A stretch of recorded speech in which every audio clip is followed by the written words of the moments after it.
जय श्री कृष्णा भक्तजनों, आप सभी का एक बार फिर से स्वागत है हमारे YouTube चैनल में। आप सभी को नवरात्रि के 5वें दिन की हार्दिक शुभकामनाएं। भक्तों, नवरात्रि में 5वें दिन माँ स्कंद माता की पूजा और कथा कही जाती है।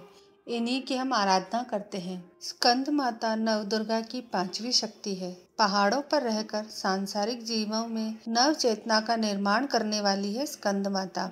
नवरात्रि में 5वें दिन इनकी पूजा आराधना की जाती है। कहते हैं इनकी कृपा से मूढ़ भी ज्ञानी हो जाता है। स्कंद कुमार यानी कार्तिकेय की माता होने के कारण इन्हें स्कंद माता के नाम से भी जाना जाता है। इनके विग्रह में भगवान स्कंद बाल रूप में इनकी गोद में विराजित है।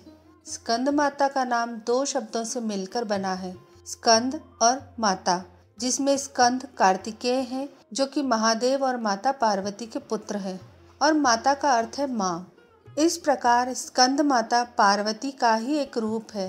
इन देवी की 4 भुजाएं हैं। इनकी दाईं तरफ की ऊपर वाली भुजा में स्कंद को इन्होंने गोद में पकड़ा हुआ है। नीचे वाली भुजा में कमल का पुष्प है। बाईं तरफ वाली ऊपर की भुजा वर मुद्रा में है और नीचे वाली भुजा में कमल का पुष्प है। इनका वर्ण एकदम शुभ्र है। यह कमल के आसन पर विराजमान रहती हैं, इसलिए इन्हें पद्मासना भी कहा जाता है। इनका वाहन सिंह है। तो आइए सुनते हैं स्कंद माता की कथा। कथा आरंभ करने से पहले आप सभी से निवेदन है कि कथा के अंत तक हमारे साथ बने रहिएगा, और अगर आपने अभी तक हमारे चैनल को सब्सक्राइब नहीं किया है तो इसे सब्सक्राइब जरूर कर लीजिए। तो आइए हम स्कंद माता की कथा सुनते हैं। स्कंद माता विशुद्धि चक्र की अधिष्ठात्री देवी है। विशुद्धि चक्र हमारे गले के उभरे हुए भाग के ठीक नीचे स्थित होता है। माँ स्कंद माता की सच्चे मन से पूजा करने से विशुद्धि चक्र जागृत हो जाता है। इससे वर की सिद्धि प्राप्त होती है।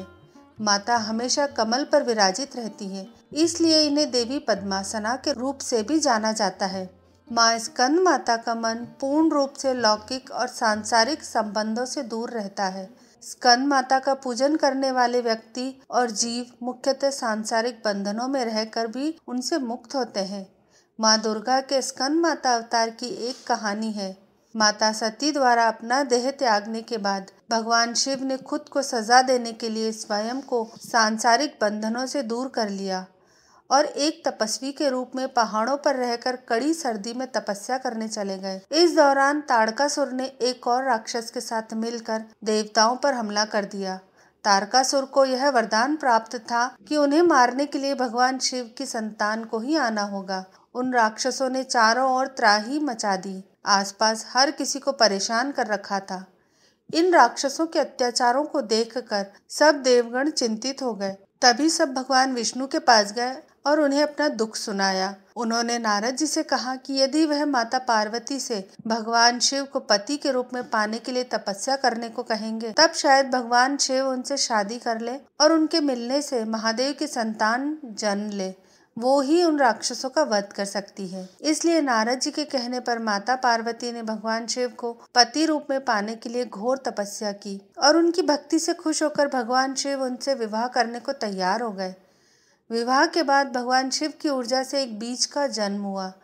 बीज के अत्यधिक गर्म होने के कारण उसे अग्निदेव को सरवाना नदी में सुरक्षित रखने को सौंप दिया गया। अग्निदेव भी उसकी गर्मी सह नहीं पाए, इसलिए उन्होंने उस बीज को गंगा को सौंप दिया, जो आखिर में सरवना झील में उसे ले गई, जहाँ माता पार्वती पहले से ही पानी के रूप में मौजूद थी, और उस बीज को धारण करते ही वो गर्भवती हो गई। कुछ समय बाद कार्तिकेय ने अपने 6 मुखों के साथ जन्म लिया। कार्तिकेय के जन्म लेने के बाद उन्हें ताड़कासुर और राक्षसों का वध करने के लिए तैयार किया गया। सभी देवताओं ने मिलकर उन्हें अलग अलग तरीके का ज्ञान दिया और राक्षसों से लड़ने के लिए उन्हें महत्वपूर्ण शस्त्र भी दिए। आखिर में कार्तिकेय ने सभी राक्षसों का वध कर दिया और इसी कारण माँ दुर्गा को स्कंद माता यानी कार्तिकेय की माता के रूप में जाना जाता है। स्कंद माता के मंदिर पूरे भारत में कई जगह स्थापित है, लेकिन सबसे प्रचलित मंदिर उत्तर प्रदेश के वाराणसी में स्थित है। देवी दुर्गा के 5वें स्वरूप में स्कंद माता की पूजा की जाती है।